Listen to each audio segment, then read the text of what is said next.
It's Tuna Tech. I'm absolutely working on nothing. Taking a little bit of a break, just doing some live streams. I was talking earlier behind backstage about the Oppo X6 Pro. I'm this close to purchasing that so I can have some more content for you guys. But that's all I got for now. I'm nobody. No, I'm just kidding. Hello, nobody. Well, I saw John Wick 4, so I'm nobody. Yeah.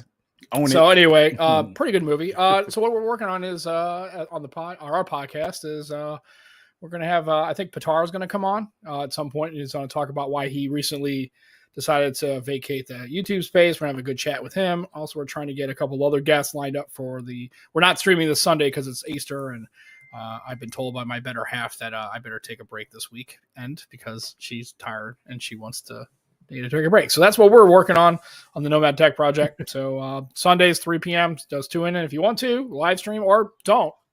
You don't have to do anything. You could just continue to live your life, and you don't have to listen to our podcast if you don't. But it'd be nice if you would, and throw us a subscribe and tell us if anything, just to tell us we're terrible. That would be okay too. We'll take that. Oh yeah, criticism is criticism, right? Good or bad, we got to take it, right? We'll take it. Yep. Yeah, I feel you.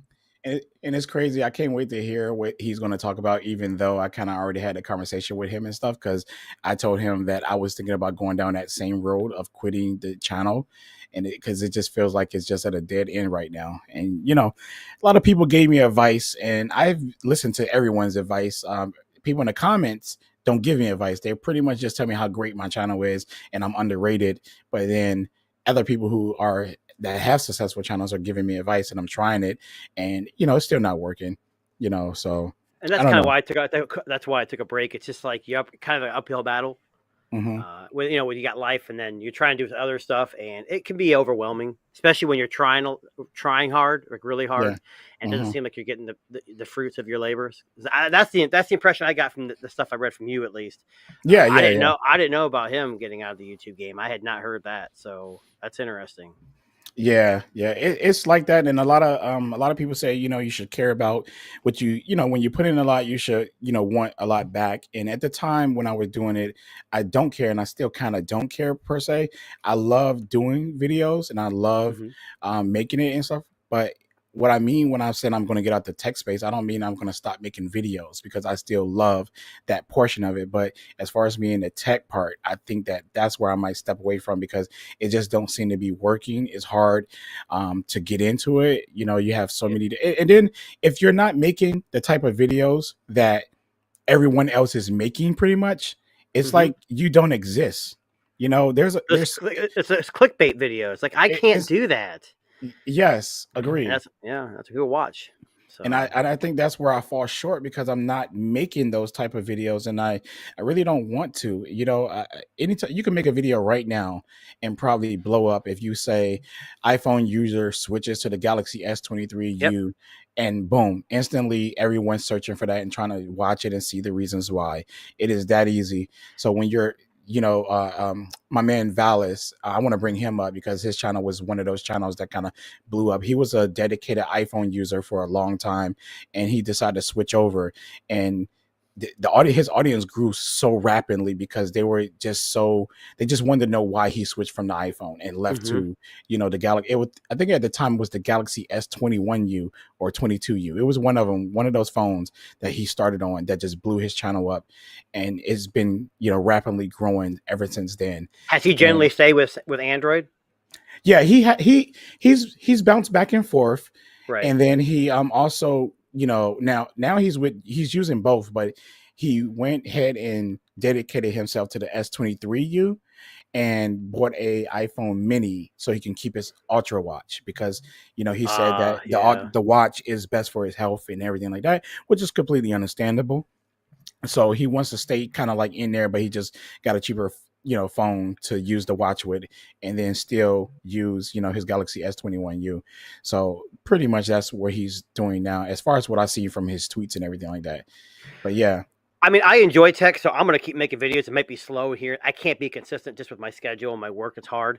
I love tech, but you're right. I think if I made a video of me eating a bowl of cereal every day, and different bowl of cereal, and ranked my cereal taste, I guarantee I'd have millions of views. It's just the tech space is so crowded, and I don't know how popular it from time and it fluctuates a lot. So yeah, I agree. It's hard in the tech space. It really is. And if you, like you're very talented with video, so you can make anything, and maybe you can still enjoy tech, but switch gears and make videos of something else. I don't know, make an extra channel, second channel. I don't know. Yeah, I've been thinking about it, and leaving the tech space because of that. Because, like I say, I get advice from a lot of people saying, make your content, do your content, your audience will find you. But it seems like I got to make the content everybody else making. That's what it feels like. It feels like I'm pushed to do that. So I don't know. What are your thoughts, man? Well, that's why I don't do that. That's why I don't do. I just don't. Right? Yeah. And I do podcasts, and honestly, I don't care if I've got the 20 or 30 or 40 people who listen and attend a live stream, but other than that, I don't really care that much about it. It's really. And I said this before, and I'm not, and this isn't, and I try to preface this comment by saying this is not an indication or a narrative or commentary on anybody's channel or trying to get into the game, but the days of growing a YouTube channel to 200,000 or 300,000 subscribers, those days are gone. And especially in the tech space, I just think that those things are gone unless you're willing to make the content that's gonna drive traffic, that the of the phones that people want. Nobody's going to be watching content about a Surface Duo necessarily, or Umidigi or whatever. Right? They're going to be watching Apple, iOS, Samsung. I mean, they're going to want to do the phones that move the clicks, right? That's what people want to do. So again, it's like and when people say, "Well, I can't do that," it's like, yeah, you can, but you choose not to. But again, in this time, at this point in the tech space, in order to kind of get to that level, you're going to have to, I guess, what people would describe as selling out, which I don't think it is. But you have to make that kind of content. That's what if you're looking for sub count, that's what you're going to do. If you're looking to just have a channel to make videos because you enjoy it, because you do it for love of the game, then just do what you want. Then don't even care about the metrics about it. Right, who cares? Right. Because I don't know what the metric, what you got. I remember like one of the first videos I ever made was I literally unboxed a Poco X2 or something, one of the first Poco phones. I was outside in the park with a cell phone and a knife. I literally just opened it. I didn't say a word. You heard birds chirping in the background. I got 15,000 views. And I'm like, what? Oh, wow. And then the next one I did like at a table with like lighting, and it got like 5 views. I'm like, what did I do? So to me, it's not like I don't care anymore about subscribers. People who want to watch are going to watch, and if my videos are crap, they're crap. I mean, it to me, it's a race. I'm not going to join the race. I'm just going to do what I can and enjoy it. That's why I do it. So just to share. I mean, and that's what it's going to be. I mean, and you see the channels, and it's not because they lack talent. It's there's a lot of channels that I would think that have. Should have more sub counts or more subscribers and more engagement because I think the person's talented or I think he does good content. And there's other people who I think the content is mind-numbingly stupid. And it's like I don't understand the whole Twitch video game thing. I don't understand that. And maybe because I'm an old fuddy-duddy, maybe because I'm 50 years old and I remember the days but you were made fun of if nobody wanted to come over and watch you play Kung Fu on your Nintendo while they all sit there and watch it. Yeah, exactly. Or whatever. Or even if you had a PlayStation, if you wanted to play a game, nobody wanted to sit there while two people play. You didn't have 5 people in your room while two people were playing a 2-player game, like a fighting game or something. The other 3 people just watching. They were like, nobody wanted to do that. But we have a whole generation of children that are young people, young kids, teenagers, and want to watch somebody play. They literally sit there and watch. My kids do it. Watch somebody play Call of Duty. Like it's not just Call of Duty. My kids watch people playing Roblox on their tablet. Roblox or whatever. And I think if you're doing it because you're trying to get better at the game because you're stuck on a certain level, or you just want to get better at how to play, then there's tutorials on how to do it. I mean, I bought Elden Ring. That's the hardest fucking game I've ever played. It's ridiculous, man. I was like, I don't even enjoy this game. That's how much of a pain in the ass it feels like. And so I had to break down how to get started, what character to pick. And, the game gives you very little walkthrough, right? But back to the point of, it's just, I don't understand the current social media space as far as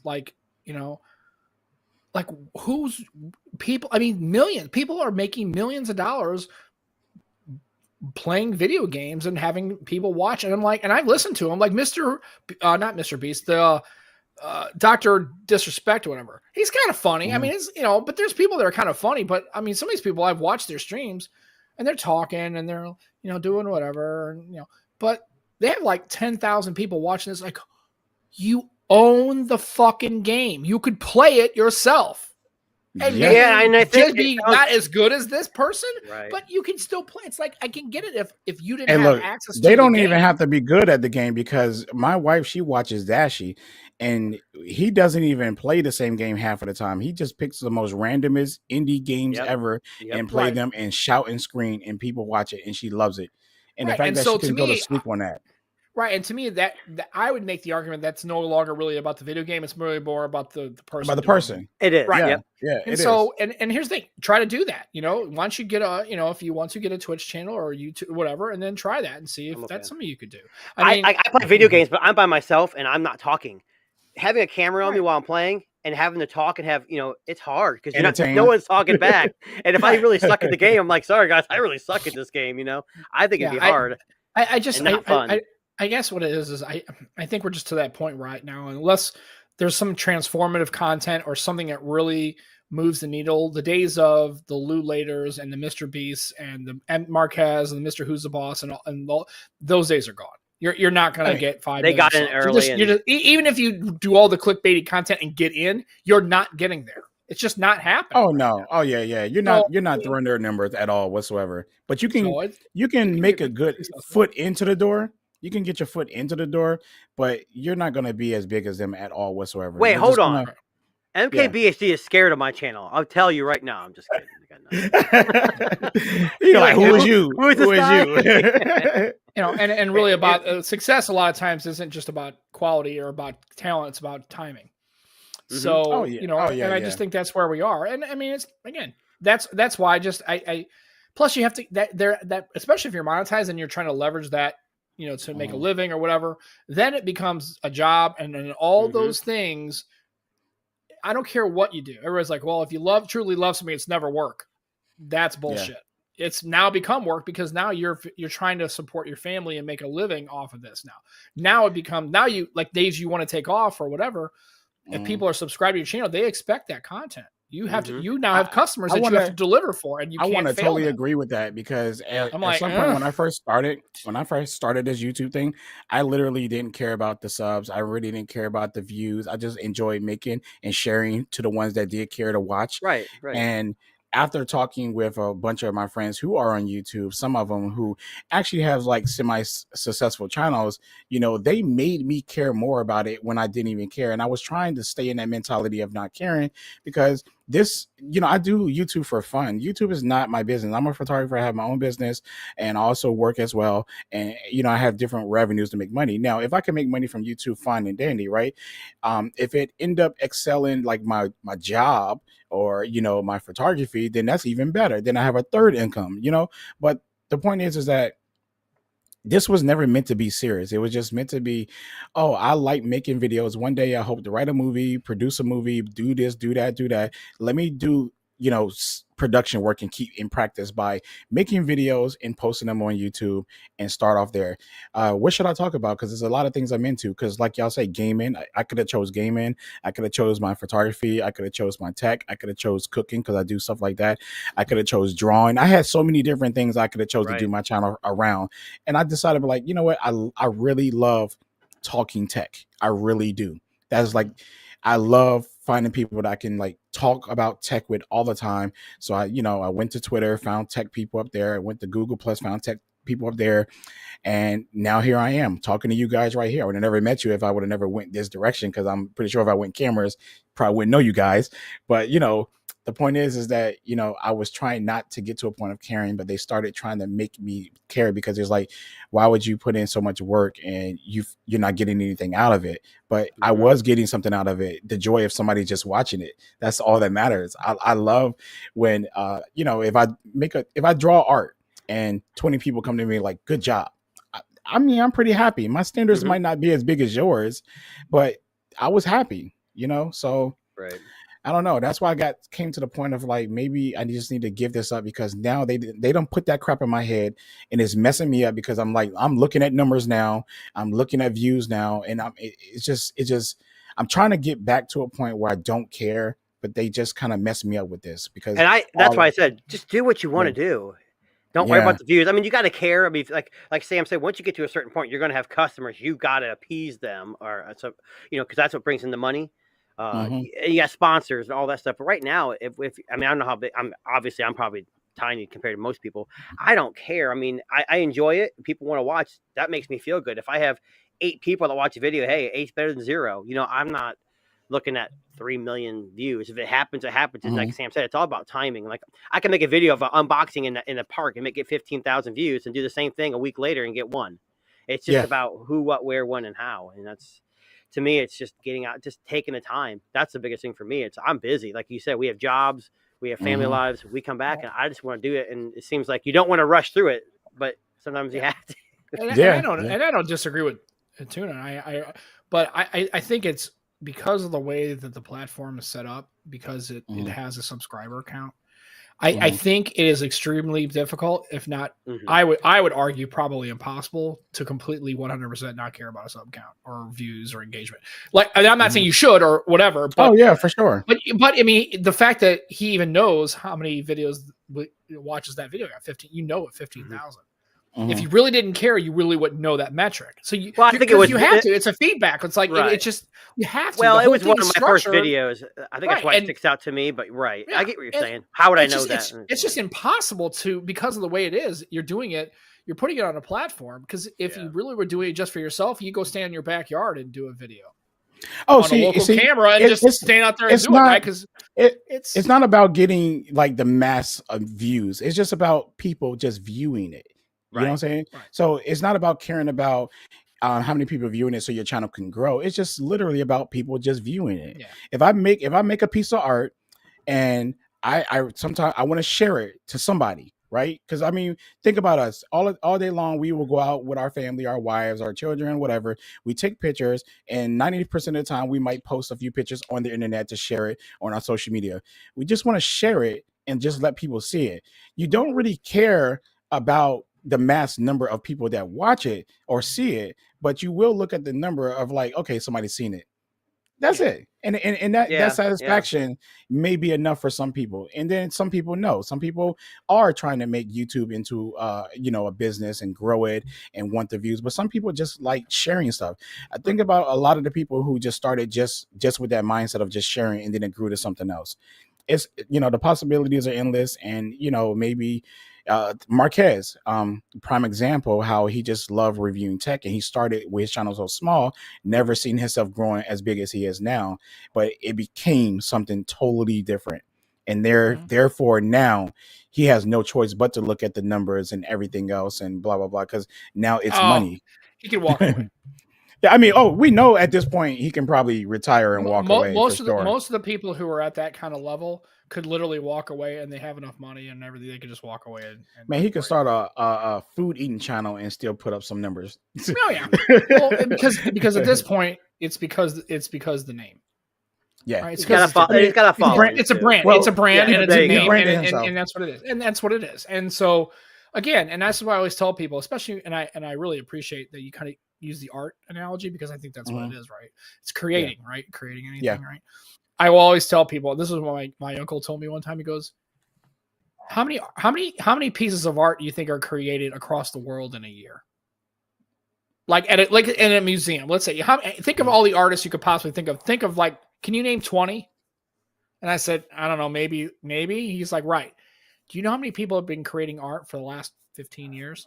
Probably tens of thousands, if not hundreds of thousands of people. And you know of 20. Yeah. What I'm saying is, when you're creating, there's all sorts of people who may be super talented or maybe not talented. And that's why they have starving artist shows. Right. Yeah. But not everybody can be Van Gogh.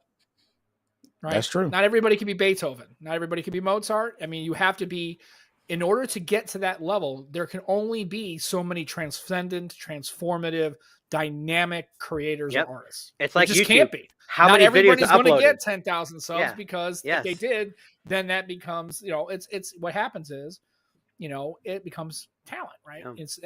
Yeah. That's what it comes down to. If you're really looking at it from an artistic or creative perspective, I think that's how I look at it. Again, other people tell me I'm completely out of my head. That's fine. I don't really care. And again, this is never to say that anybody should not follow whatever passion. If you want to, make candles or be in woodworking or do whatever. If that's what you want to do, go for it. I mean, when I retire, I'd like to start learning how to do woodworking and like how to make a table and how all these cool things, different kinds of saws, and you can make little joints and notches. And I'm like, oh, that sounds pretty cool. That'd be something I'm really into. Now, maybe if I get good enough at it and I like it enough, maybe I'll start recording videos of it and put those on YouTube. And maybe I'll have a following of a bunch of people who are into woodworking and want to see that. If not, I'll just make woodworking things and chest of drawers every once in a while and enjoy retirement, I guess. I don't know. It's just a lot of it. It's so unknown. And so I tell people, but I will tell you that if you're not feeling it and if you're already on the fence, I tell people it's unless something really changes drastically or dynamically, you're probably just going to be like, it's too much for you to manage, and life's stressful enough with everything going on.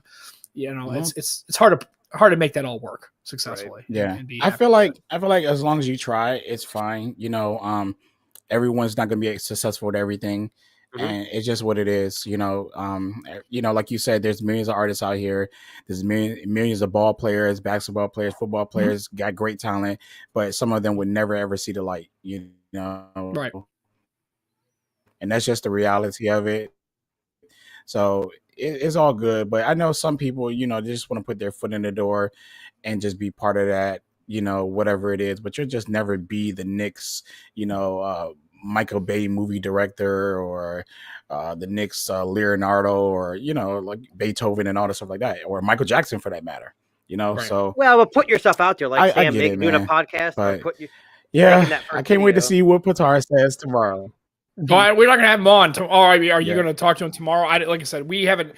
I think we're gonna have him on maybe end of the month. I'm just curious, but I noticed that we asked him to come on and actually we asked him if he would feel comfortable talking about it, and he said he would. So and that's part of the reason why I like doing my channel, because I like to talk about things that aren't just me, talking about the videos you make, because I can watch the videos you make and see what you think. I mean, I'd like to know.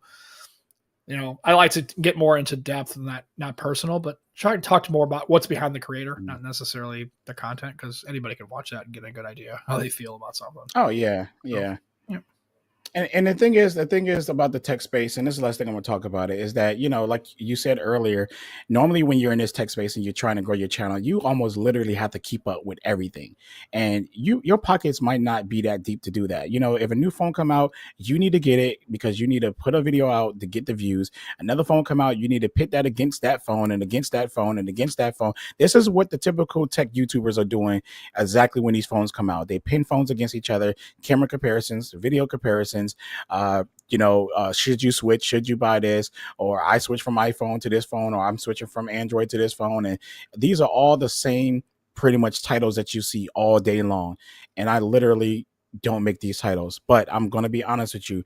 I have one in the work right now. And it's only because I want to see how the views are going to be if I title it. A thought experiment. Okay. It is. It really is an experiment, because with my videos, I'm just straight up forward with my titles and what I'm going to say in my videos. A lot of people love it. Don't get me wrong, but it's not the masses, right? Because that's not what the masses is looking for. Those little bit of niche people, they're looking for that. Even the ones who love my wife videos when she reviews a product, they love hearing that. But is that the masses? No. Again, it's not going to gain the views. It's not going to gain the subs. But yes, I am experimenting with a semi kind of clickbait title to see what happens, and video to see if it's going to actually change. And this is just my attempt again at trying to see, because this is going to be my last year doing tech if nothing changes on my channel, to be honest with you. And it's because I care now. I didn't want to care, but I care now. I hate that I care.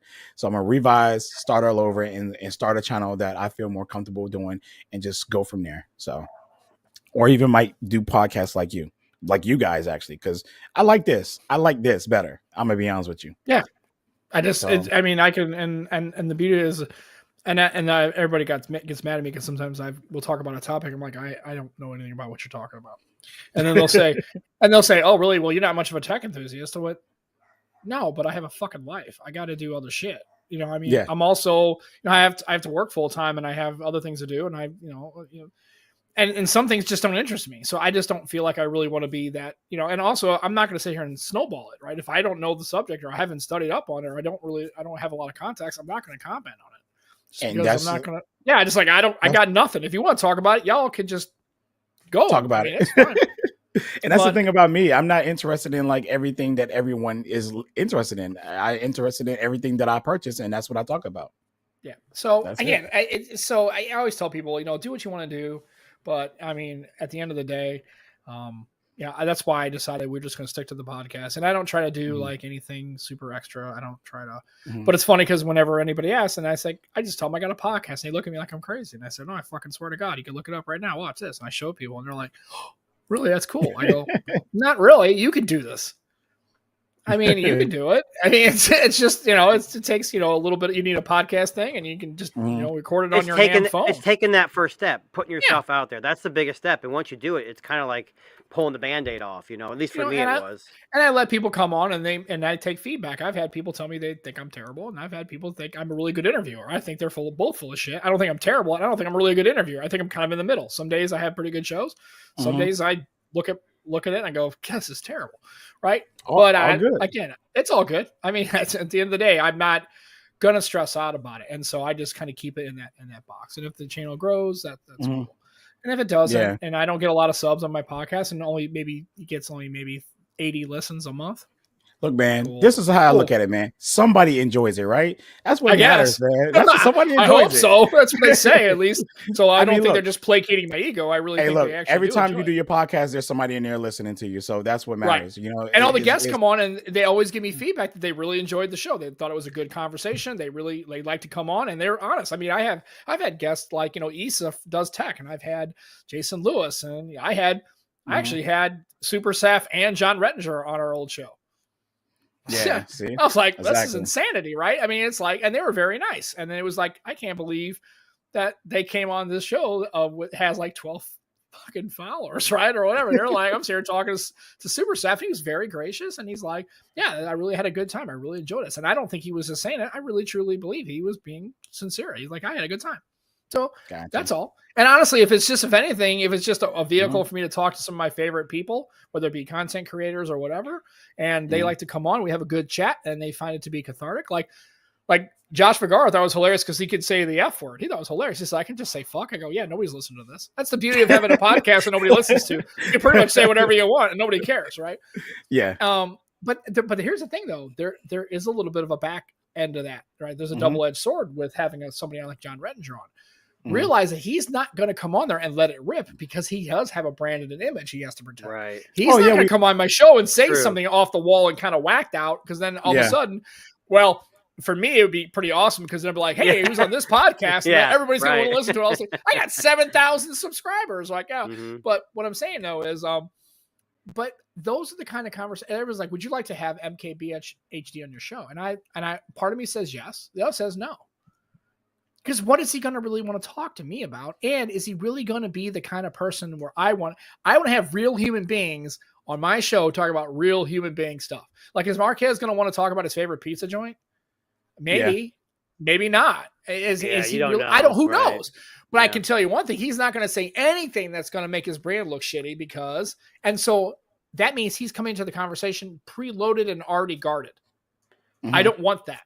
I want people to come in and just, hey, this is your hour.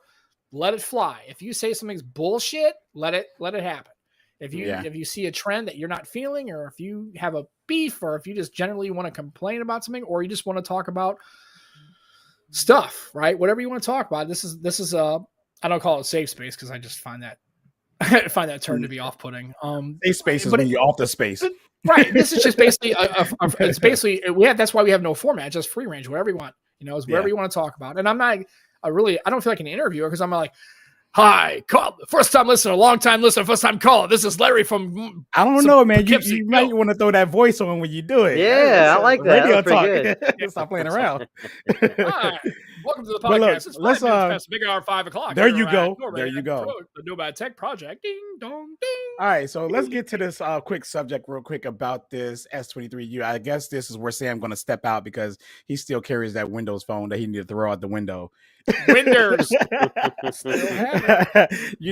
We need you to upgrade. Maybe one day for your birthday, I'll send you a updated phone or something, man. Yeah, I hear those Umi digis are pretty popular there. Yeah, still showing March. Still showing March. Yeah, mine too, man. But anyways, 2N, he does have the Galaxy S23 Ultra as well, and we're both sitting here waiting on that update for April, which is pretty much the only thing I care about. That update is the camera. He said he didn't know much about it, so I got it pulled up right here. We're gonna talk about some of the things about this camera and just move on from there. So, first, how do you like the camera right now? Let me ask you that since you do have it. I like it. I still think it's plagued by the typical Samsung issues, like people saying that the shutter lag is not real. I don't care about the camera. What's that good lock camera assistant? It's still, to me, fast moving subjects, unless it's really good lighting. It's still kind of, with me, the Pixel 7 Pro, when I'm out and someone's on a swing, like kids swinging, if I take a picture, I know it's not going to be blurry and it's going to be, like a frozen piece in time. With the Samsung, I'm 80% sure that'll happen. Gotcha. But besides that, dynamic range, all that stuff's pretty good. I love the zoom. I mean, the 10x optical zoom does help. I know you can talk about all this fake stuff, but it's AI is AI. I think it comes down to personal preference. I mean, I prefer the Pixel, but that does Pixels do have their look. Samsung the same way. So is iPhone. So it really comes down to the person. But to me, Samsung, it's a great camera system, and we talked about this before. The S23 Ultra is a huge phone, but it's all around a very, very, very well-rounded phone. And the average user is going to grab that phone, and they're not going to have many complaints, if any. Yeah, I agree. I think with this camera, there's two things for me though. There is the skin tones that is still pretty bad that I kind of like. Out of the honeymoon phase when I first got it, I looked past it because the portrait mode was so good. I was like, oh man, I saw those posts. Nice. You saw those pictures, bro? They were good. I got so many more that I want to share, but I'm just waiting how I want to do it to share it with everyone. And also today, I actually took the iPhone 14 Pro, I took the Pixel Pro 7 Pro, and I took the S23 Pro and shot with all three of those phones, and I shot with my real camera. Now, I told myself I wasn't going to be doing these camera comparisons anymore, but I'm like so locked onto this portrait mode stuff, bro, that I kind of want to share it to the world. It's kind of like that. Do you have one of those? Do you have one of those big things that holds all the phones at once, and you just sit there and hold it? I do have one, yes, that holds 3 phones and 2 phones, and I did have them in there, but I prefer to not use that sometimes, which I didn't use today. I like to actually line the shots up because the problem is with these camera comparisons that a lot of people do is that, just say for instance, for instance, this is a good example.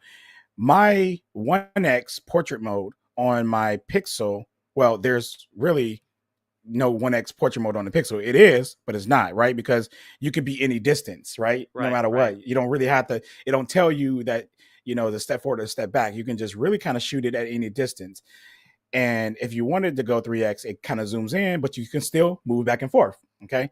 But the iPhone and the Galaxy phone, they actually make you stand a certain distance when you hit that 1x and 3x. I mean, 1x and 3x. Yeah. You have to stand a certain, it kind of tell you, hey man, you're too close, back up, move forward. So it's hard to line the shots up that way if you have them on the thing, because each of the cameras act different. Like the Galaxy 1x is wider compared to the iPhone, and the Pixel is just wider compared to all of them because you kind of shoot it anywhere, right? So I like to take the picture with one phone first and set that phone down, but pull the picture up and try to line the portrait mode up on all the pictures in the exact same spot to give you like a kind of even look so you can see. That's what I like to do instead of using the thing, because I notice when I had it on the thing and I take it off, it's like one is further closer, and then I hear people. And you see that on all the websites, they're and you see it on the websites, yeah. And then you see people complaining like, "Well, if you would have took it at the same distance, the light would have been the same, and it changes. You got to know." And you know, when their phone loses, it's so many excuses, and I try to eliminate all excuses. You know what I'm saying? So I try to line it up as best as I can. I try to find corners and make sure okay, I got half the brick here. Let me get that same part of the brick. Now, this is an upcoming video you're working on now? This is a upcoming video. I don't know when it's going to be So out. what I'm going to say, whatever phone loses, if it's not mine, I'm laying in with a bunch of comments in that video. Well, for one, I'm not going to pick a winner out of it. I'm going to let the audience choose. Okay, that's a good idea. Yeah. Yeah, because the fact that, if I try to pick a winner, it's going to sway like he's he loves the Pixel. I mean, everyone knows I love the Pixel. I think that when it comes to portraits, I was like, I shot the gun a little bit when I got the Galaxy, and I was like, yo, this is probably like the best. It is the best portrait mode. Let me put it like that. But it's still like the processing compared to the Pixel is still better. In fact, today I learned that out of the 3 shots that I took of these 3 phones, the Pixel processing still looks the most natural, still looks normal and everything. They got the skin tones right and the colors right, while the iPhone was warm and the Pixel, the Galaxy was bright, vivid, beautiful. Actually, it has like this beauty haze that it puts over the portraits, and it looks really good. But if you want accuracy, it's not giving you that. Right. So but in his own right, all 3 phones did good, because if I didn't have all 3 phones right there, I would have took the Apple portrait mode shot and loved it and shared it. I would have took the Samsung one and the Pixel one and shared it and been fine with any one of those. But when compared, that's when you're like, I like that one better right there. Well, it's like when you go to Best Buy and you see 50 TVs. Yeah, the most expensive ones might look better, but when you take it home, like a cheap TCL for $150, it looks fine in your room because you're not comparing it to a bunch of TVs. And that's what I was going to ask you about. The Samsung 200 megapixel camera is actually a smaller sensor than last year. And I haven't shot photography since I was been years when they actually used film. But with the bigger sensor, you get that natural bokeh, which is really great for portraits. But what I didn't like about, like, I had the Xiaomi 12S Ultra, whatever it was, with the 1-inch sensor. But when you shot a typical picture, you had that fringing around the edges where, part of the subject was in focus, but sensor was so large that the rest of the picture was out of focus. Yes. So I think there's some trade-offs. And I'm not sure if that's why Samsung did it. To make those and use more AI and more computational to make that bokeh effect. But what would you prefer, the natural bokeh of a larger sensor, or the computer generated like pixels and Samsungs and stuff like that? Because I am into photography, and this question goes to you too, Sam, because you can answer this. This is about a camera, but I would say that I love the natural all the time, because I wish that Samsung actually stuck to the aperture. What they had in the S9 at the time, where you can actually change it, because I think that for most people that would give you the most control over what you actually like. Because I shot photos between my Canon camera and like I could say my iPhone or my Pixel or any phone for that matter, and people sometimes chose the phone over the camera, because the camera was giving too much bokeh. It blowed up the background too much. Right. I love that. Some people want to see the background, but the thing is that as a photographer, depending on the actual scene and the model and the setting, the background sometimes is necessary. But then there's a lot of situations where you don't want the background to be seen. So I like the natural bokeh, where you can actually control the bokeh. Okay. And I guess the only way to control it is using the AI right now on these phones. But I will always pick natural over anything. And in fact, half of the time with a lot of these sensors, I do try to get close to a subject to get the natural bokeh effect over using the portrait mode effect. Man, we need to get you one of those Chinese phones with the 1-inch sensor. See how you like that. I would love it. Again, we know it's not a true 1-inch, and we went through all that. I've seen all those videos. Yeah. It's still it's crazy. I mean, mobile technology, with a 1-inch, roughly a 1-inch sensor, it's crazy. I mean, they were good, but the Pixel is still, it's, with their computational stuff, I mean, it can outperform some of those phones. I mean, there's a reason why they don't. Well, there's multiple reasons they don't sell them here, but it's still an interesting proposition for a photographer. I think you'd gain a lot out of that if you had an opportunity to use one of those. Yeah. So, what about you, Sam? What you like? The bokeh effects or natural? What you like? I mean, if I'm taking a picture of a scene or anything, I'd like it to be as natural to the way it was. I want it to look like the way I saw it to me. Like how people would have seen it. Like if everybody was looking at that picture, like let's say there was 20 people at a soccer game or football. So sorry, Joe would be mad at me if I said soccer. Anyway, so, anyways, and then like I took a picture and I showed those Mhm. 20 people. I want that picture to them to look at that picture, and go, that's how I saw the scene. I saw those colors look like that. That's what I prefer. The portrait modes are cool. I'm not a photography person. As a matter of fact, I really don't take a lot of photographs. And I guess so for me, when I'm making a purchase of a phone, that is not one of my main drivers for a phone. Okay. I mean, if it has a good camera, cool.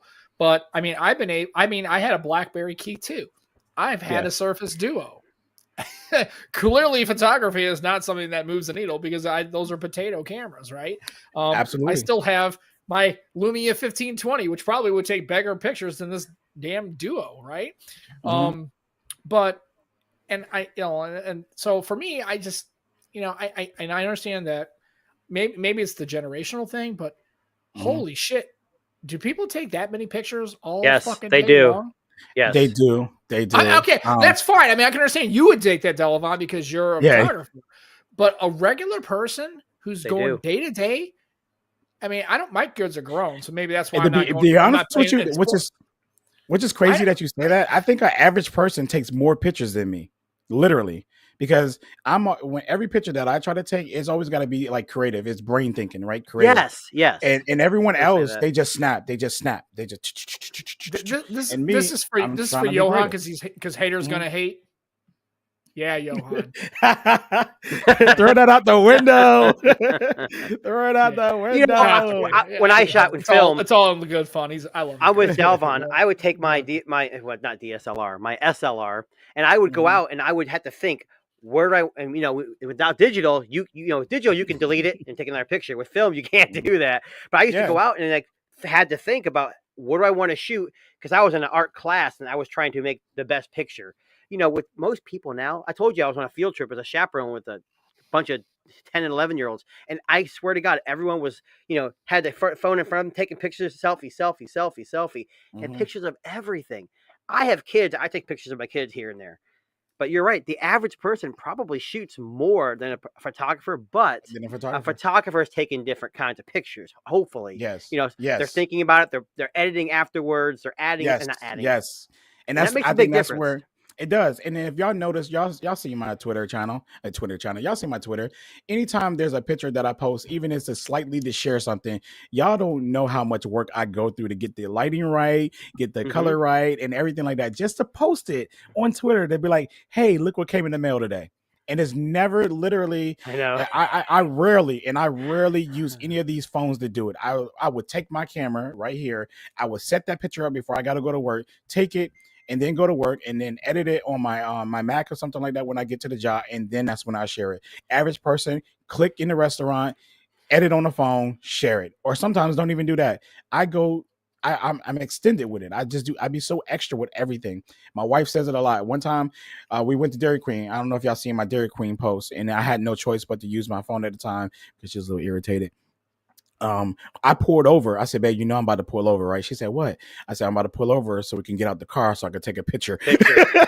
Not before too. What's funny is, the average person's going to go out to eat and they're going to snap picture of what they're eating and they're going to post it instantly. A photographer is going to take a picture and enjoy it, go back later and look at it and make the adjustments that are needed. That's the big difference. That picture, you see that picture I posted of the sunrise a couple of days ago? I was actually. I probably shouldn't say this, but I'm in law enforcement. So I was going to shoot to qualify for work. And on the way to the range, I pulled over to some country road and saw that and said, hey, I'm going to take a picture of that. Yeah. Got back into my car and went back. I don't miss that life. I don't miss that life at all, my friend. After 10 years of doing that. What do you mean? Good. Going to the range? When it's raining outside, it's not fun. No, I know. Our range is outdoors. So yeah. No, and I guess here's the thing. I guess I thought I was the average person, but apparently I'm not. I guess I'm the person who doesn't take a lot of pictures, right?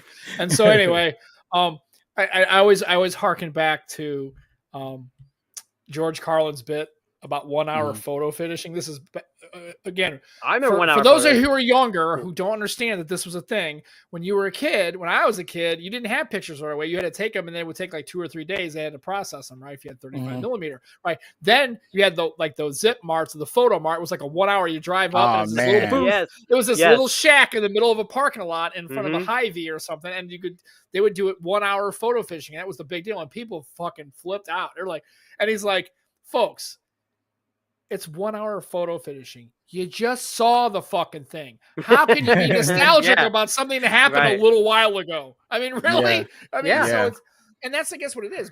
Film used to cost money. You had to take money to take the film and go pick up the film and look at the film. And of course, you'd have, if you had 35 exposures, 8 of them would be completely blown out and fucked up. You'd have to throw it. Then 6 of them would be out of focus or jacked up. So you really had about 12 or 15 usable photographs, right? But I mean, I guess that's what it is. It's like, now that you can just take pictures ad nauseum, willy-nilly. I mean, I sit there and just watch people, because again, and Tuna knows this, when you're in law enforcement, you become a kind of professional people watcher. Because you're always paying attention to your surroundings and what's going on, who's walking in, who's walking out, who's looking at what or whatever. And every time I go to a restaurant, it's always somebody. It's like they get that, they get the fucking pollo con loco, and they got to fucking take a picture of it. I would be that guy, bro. That's fine. Just kidding. I would be that guy. Totally okay with that. I'm not, again, if that's how you move, do you, man? It's just it's just different. Because I remember when I was making, I shot film, I'd go into a dark room and dip it in 3 different chemicals, hang it up to dry. That to me was like, if you screwed up, you're like, shit, you just spent all this time and you just develop your own film. You know how hard it is to get film out of a film canister in a bag because you can't let it expose to light? I had to put my 2 hands in a bag, and you had to pry it open with like a can opener, and then you had to pull it out, then go into dark room and do the next part. And that gave you that sense of, hey, I made these pictures and I also developed them. It gave you a sense of pride. I'm not saying digital doesn't. It still does. I think phones have kind of cut that last part out. Most people aren't going to go into Snapseed or Photoshop and they're going to edit their photos. They're going to print up. That's why AI has become so popular. Yeah, I think so. And to be honest with you, AI has been helping actually my editing in Photoshop, because Photoshop actually has some AI features in here that actually helps process my photos a lot faster for me and stuff like that. But I still, for the most part, manually do everything to my own tweaking and liking and stuff like that. I think that for a person to really want to do what I do, have to really love actually pictures and photography.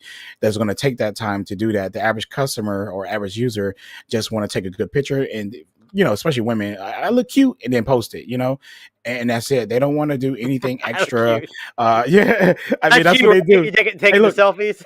I can't I can't count how many times I dealt with a client and I shoot them on my professional camera, and then like right after the shot, they want to see it. Like right after the shot. I'm like, bro. I didn't think about that. That's the time to be living. And it must be a generational thing. And it must be maybe a woman thing. Or, I'm sorry, people it's generational. People identify as women. Just so we're out there. Just so we're out there, right? You're right. Pictures done on a regular camera. And I didn't get to see them until after the photographer went back to his studio. Worked his magic, and then said, here's all your proofs. Pick what you want to print. That's how it worked when I was that age. So anyways, I was at a dinner for my friend who turned 70, and his granddaughters were there. So the one was, I think, 16 or 17, one was like 11 or 12, and they're sitting at the table. And of course, they're clearly not interested in like celebrating a birthday of an old grandpa, right? Because they're teenagers, and I'm just like, why do you make these kids show up to this shit? They would rather be anywhere else but here, right? So this is what I see. I hate that. It's so weird. I'm looking, and my wife she goes, don't. Just don't, because I know what you're doing. And she could see it in my eyes. I'm like, what the fuck? And so I picked up my camera. I actually happened to have my Duo, and I was just like this. Oh my god, bro. that is so funny. I'd love to see that. I would love to see those girls' reaction. And my wife's like, oh fuck. And finally, one of them looked over, and they're like, what? I go, oh, I thought when we sat on this side of the table, we have to take pictures of ourselves. So I have a cooler phone than you do. So I'm going to take cooler pictures than you do. And I was just like, and then she was like you fucking dick. I'm like, yeah. And my wife's like, oh God, I hate taking you anywhere with anybody who's not like, it's just funny. But I looked around the table. Every person that was under 20 was on their phone. So you said yourself, Sam, in their hand, like literally, and I just thought, I don't know what this is. I don't know what that is. That's what they were doing. Maybe if somebody can like in the chat explain. Well, you said you don't take a lot of pictures, right, Sam? You don't take a whole lot of pictures. Not if I'm like no. It depends. If I'm in Puerto Rico, yeah, I'll take. Well, a shit no, ton I mean, because so I'm on vacation. Selfies. Do you take a lot of selfies? No, not particularly. Right. I do, and I don't either. I don't want to see myself. I don't want to look at myself in the camera. Yo, I don't know. I hate when I open up a camera and then there's on the selfie and I see myself. I'm like, oh. But I guess because they're young females and young people, they do. I mean, that's everyone's about me. It's all about me. Yeah, I get it. I mean, I'm not gonna go too far. But here's the thing. But if I was in the 80s and I had access, in the middle of the Cold War, and I had access to something like this where I could do that, I'd probably. Well, I try to tell people. It's like I try to tell people. It's like when I was 10 years old, the Soviet Union was a thing. Like that was a thing, and there was like the Russians are going to nuke us, and the whole world's going to end, and everybody, and interest rates were at 8%, and everybody thinks because people now talk about stuff like that shit never happens. Like it's not cyclical. I'm like, no, we had a China back then, a counterpart who was communist. It's called the Soviet Union. And they would get on TV and tell us that they hated the Americans. They would love to nuke fucking Russia, White House, and nuke fucking the Central Park and all this shit. Yeah, they talked about that shit actively. And we were taught that they were the boogeyman, right? So, again, that's 35 years ago, folks. It's not a long time ago. But I'm just saying, I think if I had access, and I think if people like to say, well, these kids today, man, fuck you. You had Pogo Ball. Yeah. You didn't have a fucking Samsung S23. If they had phones back iPhone then, 14. Yes. I mean, you act like it's like, well, I would have done such a thing. Horse fucking shit. You'd have done the same thing they're doing. Would you take a selfie with the Berlin Wall? Absolutely. Before it came down. Oh, okay. See? I was actually alive when it fell. I was watching it on television when it happened. Yeah. I was like, what wall? No, I'm just kidding. There was a wall. I actually have pieces of it actually in my stuff. Got it. So, but yeah, it's just one of those things where I get it, and it's just I like cameras and I do, but for me, when I'm looking at a phone, it isn't the main driver. Also because I switch a lot, I have a Pixel 7. So really, if I were going to go on vacation and I needed to leverage a photography thing or a video thing, or if I was taking videos of something like my dogs are fucking around, right? I clearly don't use my Duo for that. I clearly use my Pixel for that. Right. So it's okay. It's all good. Yeah. For me, man, I don't even care to use a phone for any of my memories. I normally just carry my camera and use that or whatever half the time. It's only when I go out with my wife, sometimes I don't take my camera, and that's when I use my phone for the food pictures and all that stuff like that. And you already know she limited me to like 3 pictures at the table because literally I do a whole photo shoot before we eat. She hates that, right. So she's walking around to other people. What you got? What you got there? Is that burn ends? Let me take a picture of that. You don't mind, dude. Don't touch it. Right? Don't touch it. Right. Well, I posted something that a lot of people put their cameras in their back pocket when they walk around, but if you're carrying around a digital camera, that's not fitting in your back pocket. So you regularly just put it on your neck and walk in. Yeah, pretty much. Awesome. That's awesome. And I got the little strap thing on the side of this right here where I can put my strap on and off.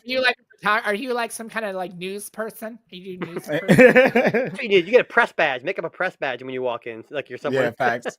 And I always carry my favorite shoot around lens. It's always got to be my wide, my 35 or my 16 or something like that, because I need to make sure that it's wide enough to get selfies or close up shots and stuff like that. So it's pretty much my go-to. I don't really carry like everything with it when I go, because you got to kind of have that one lens that kind of do it all. And that's the 35 for me. I can be across from my wife and get a nice shot of her, and then I can turn the camera around and get a nice selfie of us, and then get close enough to food without having to get out my seat and back up or anything like that to make it real weird. So, you know what? I'm bringing my S23 next time you and your wife go out to eat, and I'm going to record you with your your camera and your wife getting annoyed at it, and that's going to be a great video. We went out to go get some pizza, literally, and then like when the pizza came to the table, I said, "Babe, is a new phone. I got to get more than 3 pictures." And she looked at me, and I was taking pictures of, with the Galaxy phone or whatever.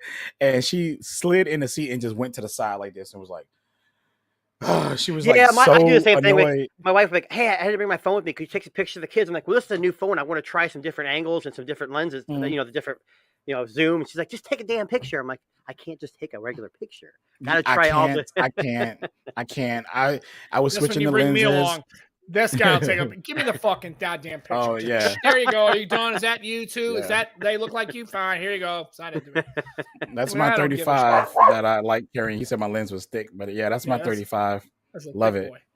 Yeah. So it's my go-to. Yeah.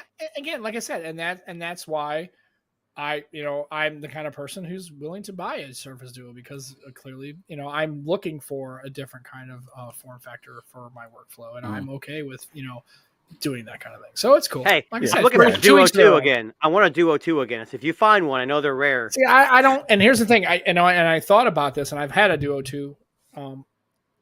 Actually, I had it since launch, and I broke the screen and tried to get it replaced. I couldn't replace it. And I don't think I would get another one. I like the Duo 1. I don't like that camera. At first, it didn't bother me, and now it really bugs me.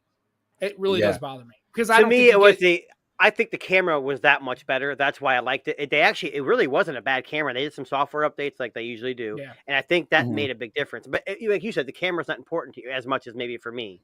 So. Right. And I just couldn't get past the camera hump. And that's like, I would rather the phone been thicker in the housing. But to me, that's what made the Duo more of a unique device. You're right. It would fold completely flat on its back because it did have some so when I was on the phone, I was in phone mode. Having that thing was a little easier because my fingers, there was a gap there, so closing the phone was a little bit less of a fit.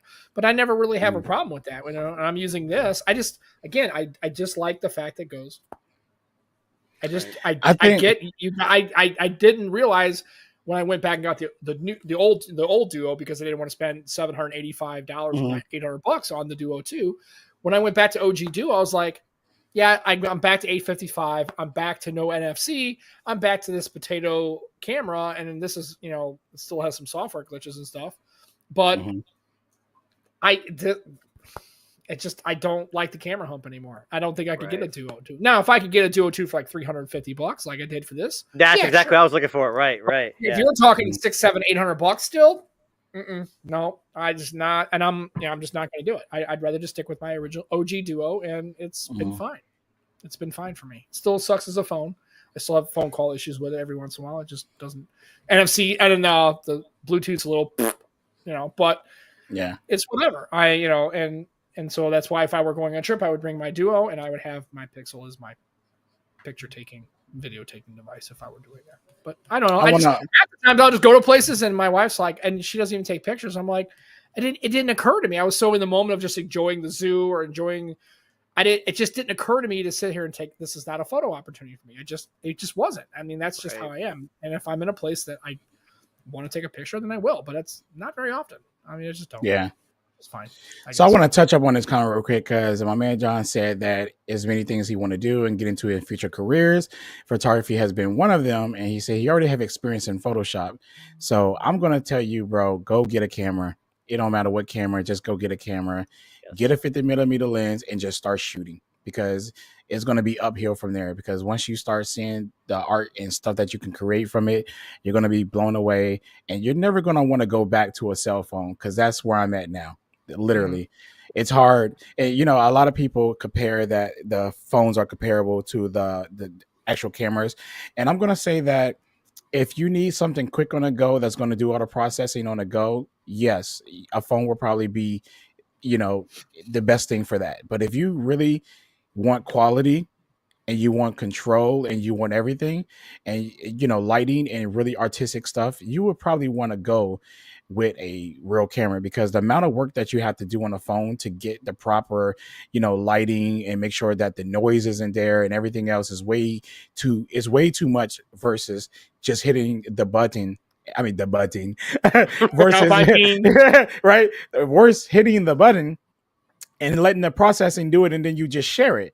But if you really have that creative niche in you where you want to really get down and do some cool stuff, like half of the product shots that I did try to imitate some of those on a phone, and it was way harder because, the phones want to just really crank up this ISO, and if the phone don't have a pro mode, then that's even worse because you have to use pretty much you just really have no choice but to use the phone, and it's not really going to come out how you want it. But yeah, I think if you're really interested in photography, you should definitely get a real camera. It's going to be light years better than what a phone can do. And on top of that, I'm hearing that they may be putting AI into these phones. I mean, these cameras. They are. Canon, I heard, yeah. Well, Sony, okay. Well, I thought I heard Canon. I'm not 100% sure, but you might be right. It might be Sony.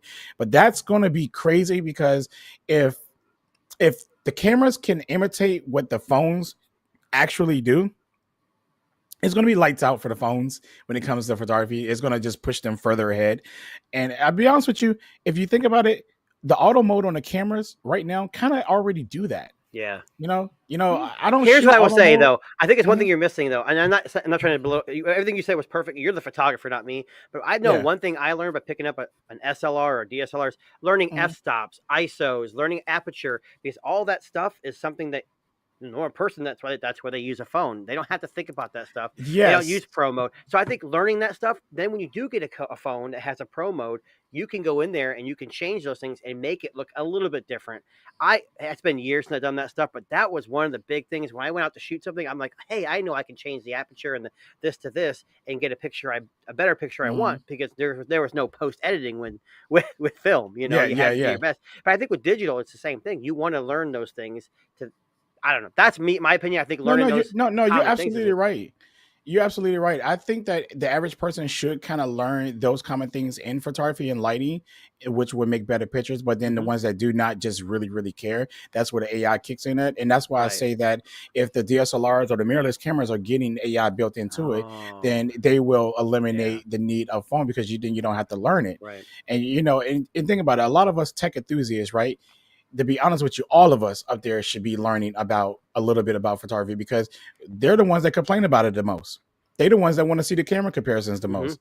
They're the ones that's talking about this and talking about that. So why not learn a little bit of, the lighting and the shutter speed and aperture and how everything works with photography?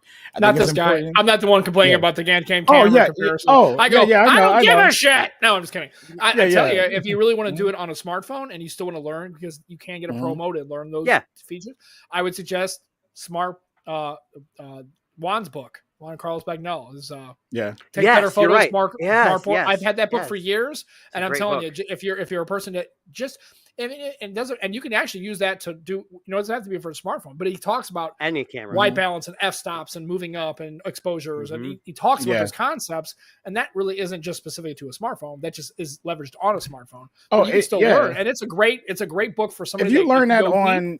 If you learn that anyways, that goes for any type of photography. It don't really matter if it's a smartphone or a real camera. Right. That's just what I was saying. That's a nice, accessible book that doesn't cost a lot of money, that he updates and stuff like that. So if you're really looking to get any kind of, not just messing with it, but actually some fundamental understanding of what those concepts really are to make your photography better, I would suggest getting that book. And the book is a good idea.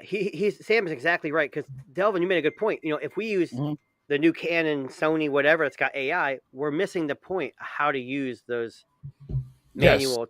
So I don't know. I'm not going to say I'm old, but maybe it's that part of me that's saying, are we losing something? I don't know, because AI makes everything easier. I mean, it does. If we got DSLRs with AI, we're not going to know f-stop. We're not going to need to, because the computer's going to, the AI is going to do it for us. It's going to calculate it and do everything for you. It is.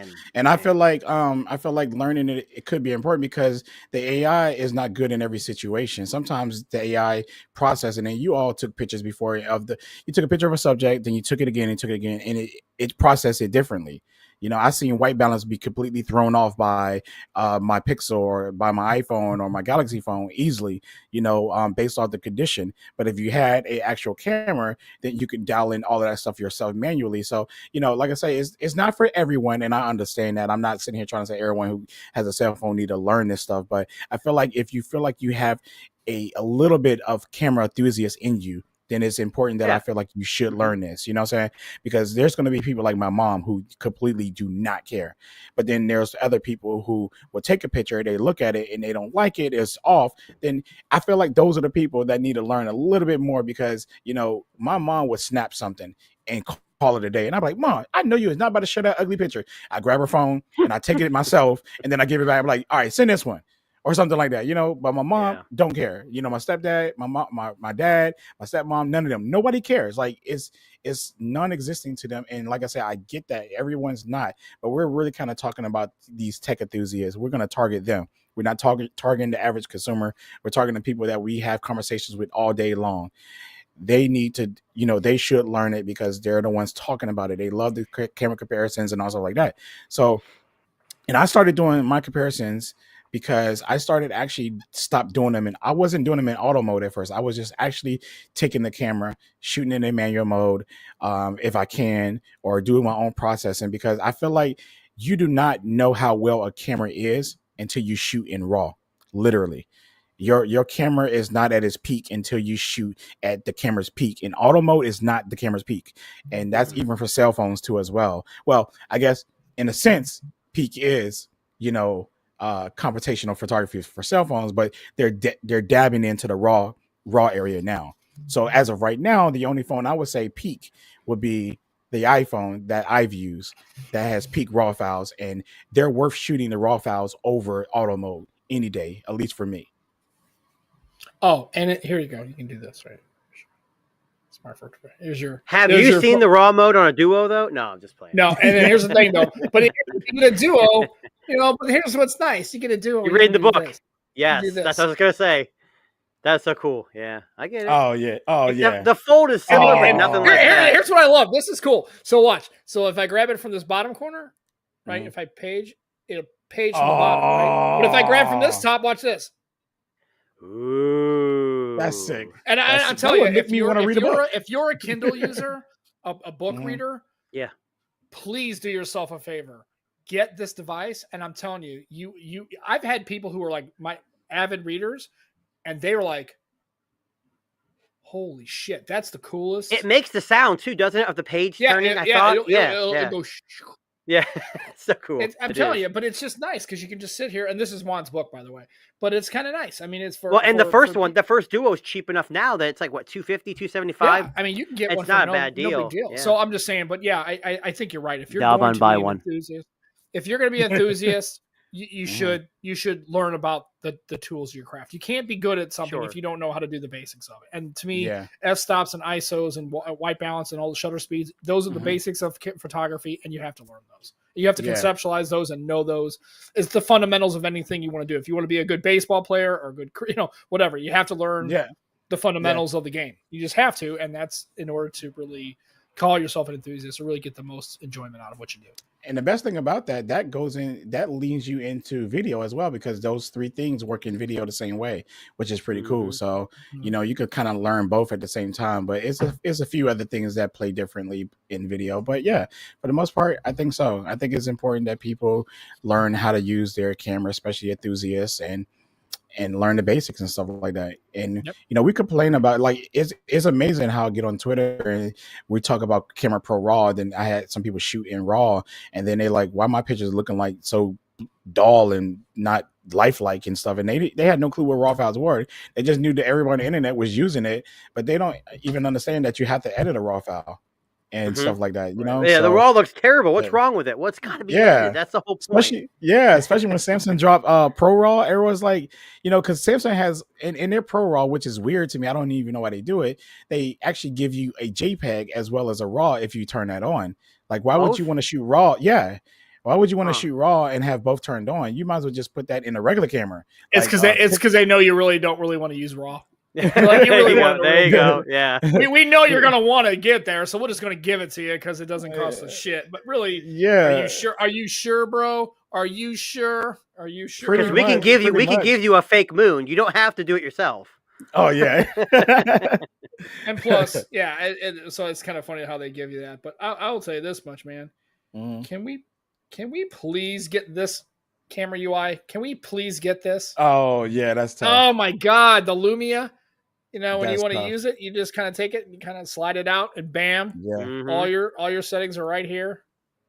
I like that. Unfortunately, Nokia has been through so much crap. I don't know if there'll ever be this. Well, this is a Lumia 1520, so obviously, but yeah, it's like. But I'm just saying, those I would get a Nokia phone just for that camera interface. I think that this is the slickest interface for a camera, other than a Sony. As far as like on a mobile, the way you can handle all your settings, and just if you need to make those adjustments, you just kick it out right there. Yeah. And then just kick it in. Dude, nothing's better. I'm sorry. I really think that camera UI is important, and I just like that setup as far as a camera. You know what's so crazy? On the Galaxy phone, I literally have not used Expert RAW or Pro Mode yet up here. And you would think that I would. And I'm gonna tell you a reason why. I was gonna say, I was gonna ask, is there a reason why? Well, Yeah. When I get up here and I make the adjustments myself, whatever lighting it is, the results are terrible. Like I'm having a hard time getting good results. They're giving me all these lens choices to use. I try to use the ultra wide, mainly just the main lens. I don't know which one is the main lens or what lens I'm switching to. If I'm switching to a worse lens, because if I look in camera raw, like I'm looking in here now, and if I take a picture, if I wish I could show y'all, let me see. I'm gonna take a picture here now. Do you have the Expert Raw installed? Because I just tried to open it. It's telling me to install an app. Yo, you gotta download it. So this picture this is a pro picture that I took. I didn't do any adjustments, but you can probably tell this picture has a little life to it. Got color to it and everything. This is the telephoto. And if I go to the wide angle right here, dang, I just got all this stuff. It looks so bad. I don't care. Y'all see it. This one looks washed out. It looks like a raw file. It looks like it's ready to go. And that happens when I just switch camera. The settings are the same, but I switch cameras. Is that an Expert Raw? This is Pro. This is the Pro. So I don't really know what's going on with it. So I kind of rather them have a setup like the Pixel and the iPhone, where you just click on the RAW and it shoots a JPEG and a RAW, and they choose how to how they want to process the RAW file. I guess. Right. Don't get me wrong, I don't like it, but I think that Apple's RAW file right now on the 14 series, I can work with that the way it comes out.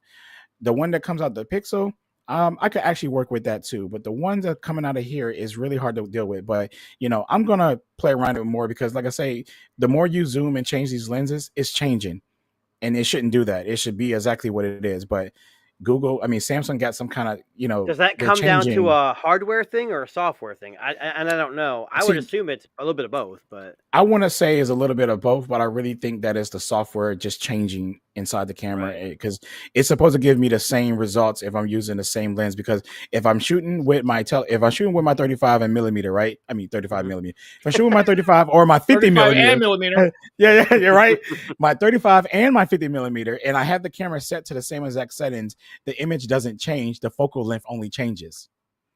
Up here, the settings, it's changing on the phone. So using RAW, I'm confused about what's happening in there. And then I'm like kind of baggled why we have Pro RAW and RAW. I mean, we have Expert RAW and RAW.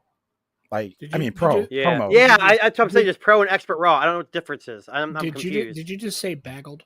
Bag, yeah. I make up words. Button. Don't come at me. I like it. I'm gonna like it. Thank you. I do it all the time. I do it all the time at my job, and my kids be like, "This does not even know." And see, here's the funny thing: is I make those mistakes all the time on the podcast, and I don't.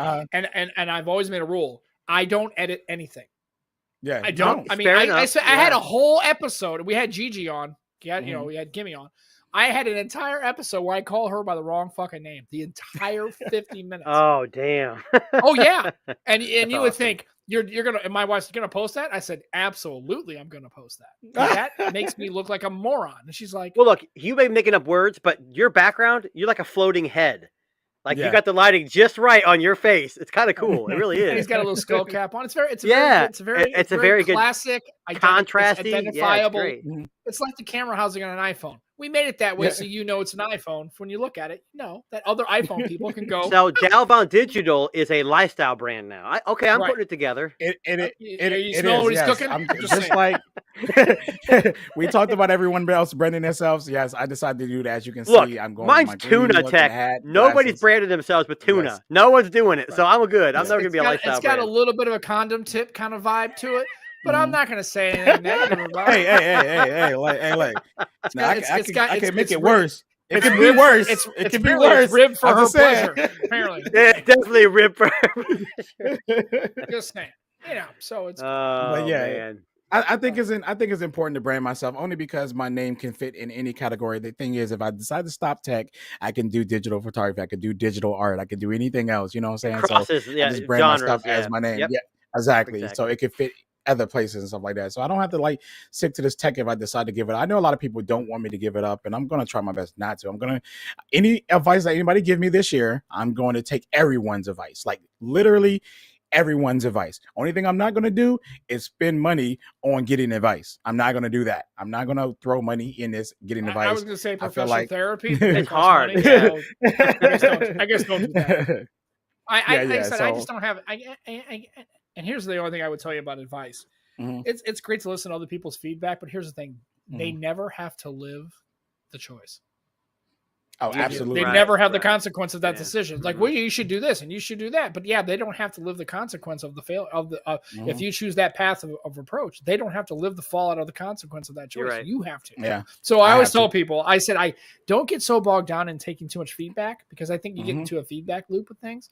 You really just have to sit down and go, how does this work for me? And if you can't shake, like you can't go back, you can't close the door that's been now opened about caring.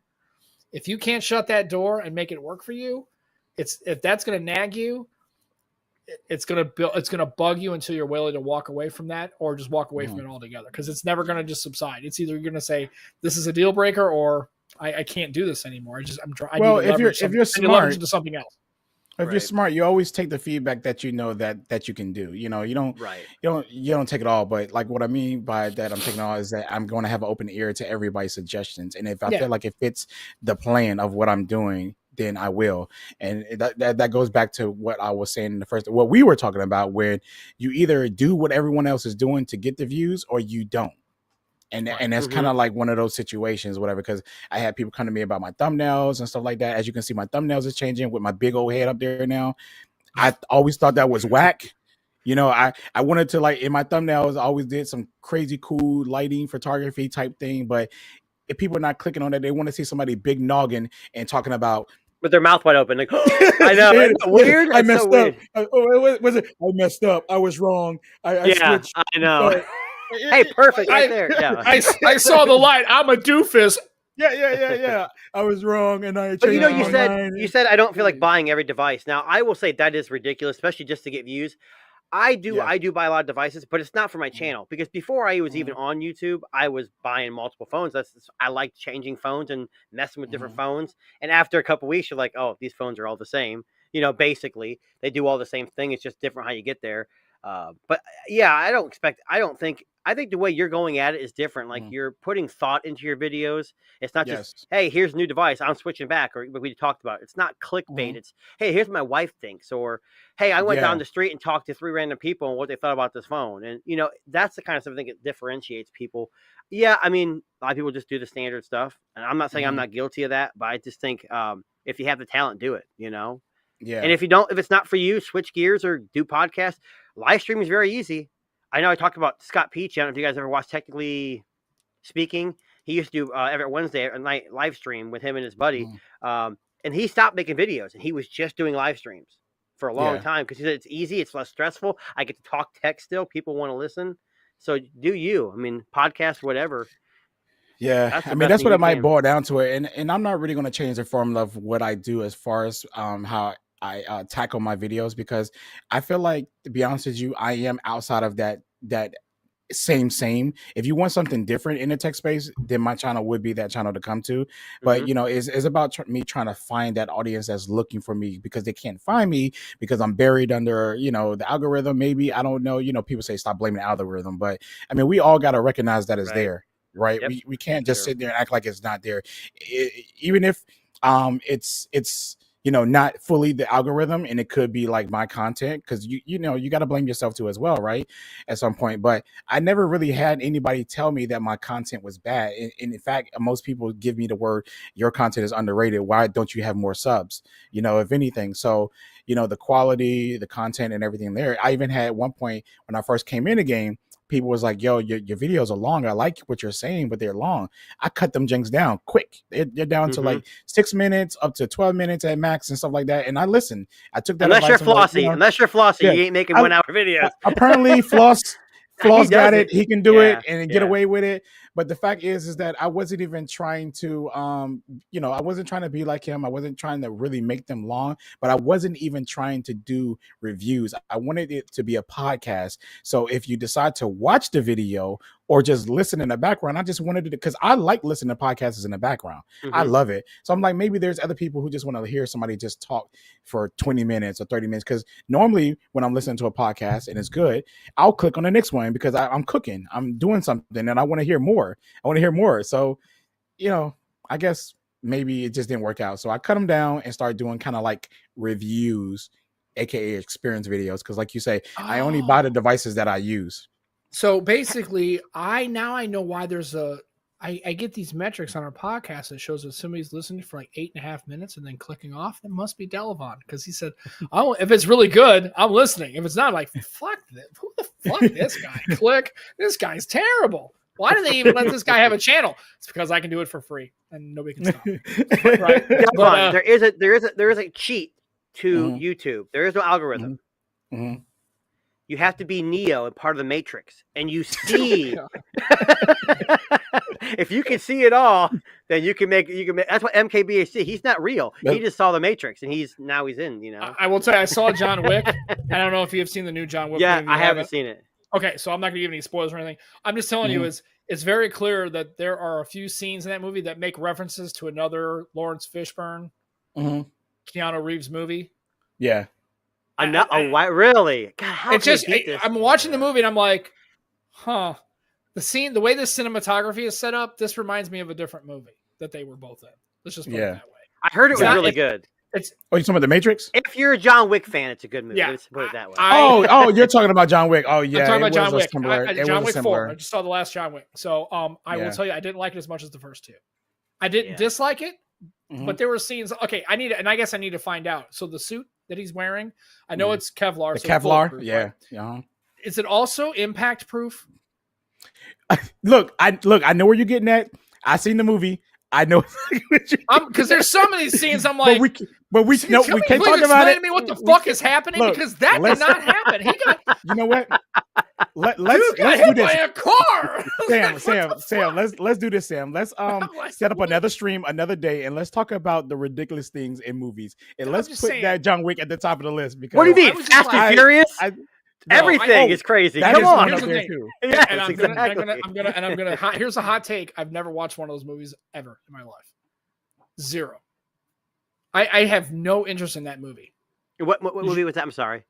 Fast and Furious. Any of them. Oh, don't care. Yeah. I've never seen any of them. I love cars. It's so outrageous. It's not even about cars too. anymore. I have a Mustang, but I don't care. It's not about that anymore. Yeah. I don't care about any of that. I've never seen that. Like I said, Sam. So what you're saying is, if you don't want to watch Fast and Furious, you're not about family. Yeah, right. Clearly, I'm Italian. What do I know about family? Right? But no, I'm just saying though. But there in that movie, there were a couple scenes I was like, huh, that kind of. I'm getting a different vibe from this cinematography. It was kind of interesting. I mean, it was a good movie. I did enjoy it, and we saw. You know what's so crazy? But it was good. But it wasn't. I don't think it was as good as the first two John Wick movies. I was like, I like the first two more. I don't know why. I did. It was. I think I'm so like into video and photography so much that when I watch a movie, if the cinema photography is good, I just love the movie in general. I'd be like, wow, like the camera angles and everything like that makes sense. Dalvon. Yeah, I don't know if you heard. So there's a guy I've been listening to, an artist. He has a new album coming out tomorrow. His name's NF. You ever heard of him? What? Yes. NF. Yes. He's dropping a new album tomorrow? Dude, tomorrow's new album comes out. But have you seen some of his videos? Yes. They're like mini movies. Yes, it's crazy. He just had a video called Hope. I don't know if you've seen it. I mean, the music's good. Don't get me wrong, but it's just the freaking camera angles and the way how the music works perfectly with it's amazing. The dude is from being independent and being kind of under the underground, like that guy can make videos and music. Man, I love his music, man. I listen to him every freaking day, man. He is like my therapy session. I like that. Yeah. Sam's like, what? Yeah, Sam, you gotta try NF, man. Look, just try. Oh, I thought he said MF. I'm like, no, NF. That's kind of good. I don't think that would be my choice, but he's like a rapper, but he doesn't use any foul language, and I don't know if that's out of choice or how he does it. It's amazing. He's really good. Is it like a Christian guy? No, he originally signed with Christian. Yeah, think like Eminem, but like without the curse words and him telling his life. And he's more motivational. Like he talks about how his life. He talks about his. Did you see the one about his mom who died? Yes. Holy crap! That video. If you don't cry in that video, something's wrong with you. Oh, okay. Yeah, I got it. It's terrible. There's a song called Therapy Session. Okay, I got it. That's what it was. Yeah. Anyways, I'm not trying to get off the topic there. No.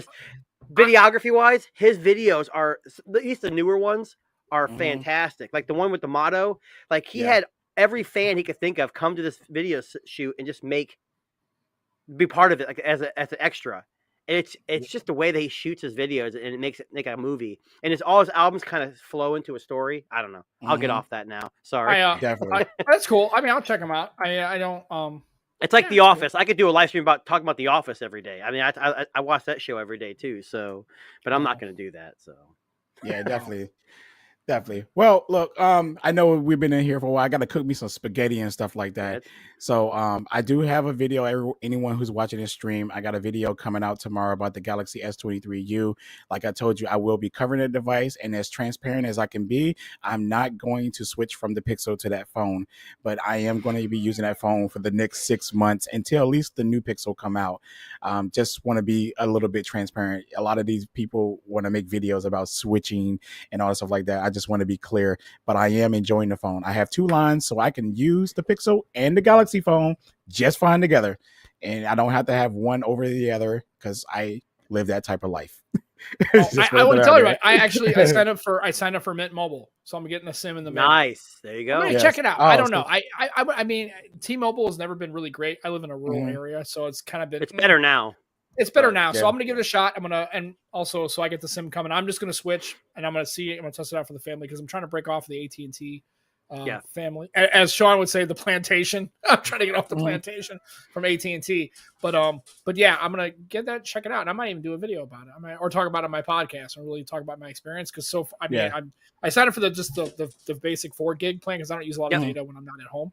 Let's see how it goes. I mean, I'm gonna get a shot. Your second line, for 3 months, and what the hell? I mean, what the hell? Yeah, your second line don't really need to be all crazy, you know, because my second line is not all crazy, even though I got unlimited, but it's just another line to throw my SIM card in and use it on the go. Because if you're gonna test the phone, it needs to be on a network, not Wi-Fi. So it's kind of like, you know, kind of why I do it or whatever like that. So and that's why I'm gonna get this bad boy out. Yeah. What is that? That's don't worry, we gonna get you we gonna get you a Galaxy. We gonna get you a Galaxy, bro. We gonna get you. Yeah, I can get my Huawei P30 because it's dual SIM. So I can P30, that was a good phone. Before we close out, a shameless plug. I know I didn't say anything in the beginning. On my channel though, there is a giveaway. I'm giving away 1, 2, 3, 4, 5, 4 cameras and a gaming headset. It's just a video I posted on my website. You in the United States, right? You said that, right? US, I'm jumping in that. You said camera. What camera we giving away? Real quick? Not like security cameras. Wise security cameras. It's all Wise package. It's like they're pan and zoom and telephoto, and then their Wise gaming headset they just released a couple weeks ago. Do they work with Google Home? Yes. So if you have a Google Home Assistant and like a screen, and you say, "Hey, show me the front door," and that's what you named it, it'll show you that. Yes, it doesn't work with Android TV yet, but you know. I'm cool. Look, but either way, it works with my channel, you click on it. It's good till April 13th. It closes. It's been going for a month. There isn't a whole lot of entries, so the chances of winning are pretty high. Just keeping that out there. So check it out. And that's all I had to say. So cool. And the Nomad Tech Project will not be going on this Sunday. It's Easter Sunday. We're taking a break. But we'll be back the week after with a guest. Right. So because of that, I forgot to announce my giveaway too. I am doing a giveaway too. Sorry, I ain't want to take a I'm going to give away the 734 phones that I own to just random people. I got these cases from Caseology. Okay, you hold them all up, right? Nice. That I'm going to be giving away after I get some product shots of it, because that's all I need to do and shoot it in the video. So I don't need all these cases. You do? I got you, bro. I need a new case. I'm done with this one. I'm going to be giving out these cases on my channel soon or whatever like that. So make sure you subscribe to it and be there when I got my Caseology for my Pixel. I love this case. This case is great. This Caseology case. I love this thing. I love their cases, man. I just don't know if I'm going to do a giveaway to one person or if I'm going to actually like do multiple people. That's multiple money shipping. Exactly. Yeah. You should do it once. I don't know if I'm going to give it to one guy or am I going to do a bunch of people? I might do a bunch of people. See? Yeah. This is my giveaway right here. It's all going to one person. I'm not separating that all out, and there's no way. Okay, that is fair enough. I mean, I know that I am planning on doing a 2-phone giveaway this year. I'm gonna get 2 Pixel phones, and I'm gonna be honest and say it's gonna be Pixel phones. It's not gonna be like the Pro model. It's gonna definitely be the A series model. But I'm thinking about 2 7As or something like that this year that I want to give away. Good, man. Yeah, they are, and I'm gonna. That's gonna be like it was gonna be my like last giveaway for, farewell or whatever. Even if I don't do the farewell, I'm still going to do the giveaway on my channel for everyone or whatever, because I really want to do something big for, the people who are subscribed, who watch and support and stuff like that. It's the only way I can give back. And yeah, I plan on doing that. And I'm excited about that giveaway. I hope somebody really enjoyed those phones who can't afford it or who want it, and whatever, give it to their peoples or something. But anybody can enter, even myself, just to let y'all know I can win my own phone back. I see that. It's all biased now. You work for Google, too. Emperor, you work for Google. Come on. You're in the boardroom. So those are the big things I got coming up. So if you want to know about it, you got to be on my channel to know, because like I said, I'm not going to be announcing any more giveaways on any of my social platforms anymore. It will only be announced on my channel. So nice. There you got it. Cool. Okay. Sounds good. I'm going to sign up. Maybe I can win a case, a bunch of cases, and a Wise thing. Hey man, it's open for everyone. Why not? Why not? Maybe not. I don't know. That's okay. I don't even win scratcher tickets, free tickets. So that's cool. Facts. But anyways, I appreciate everybody that did come here and watch or whatever, like the viewers that did come and the viewers that didn't come, or the viewers that didn't even know that we were here in the first place. But appreciate everyone. Thank you, 2N, and thank you, Sam, for coming through. And we'll catch y'all next week. Bye, everybody. All right.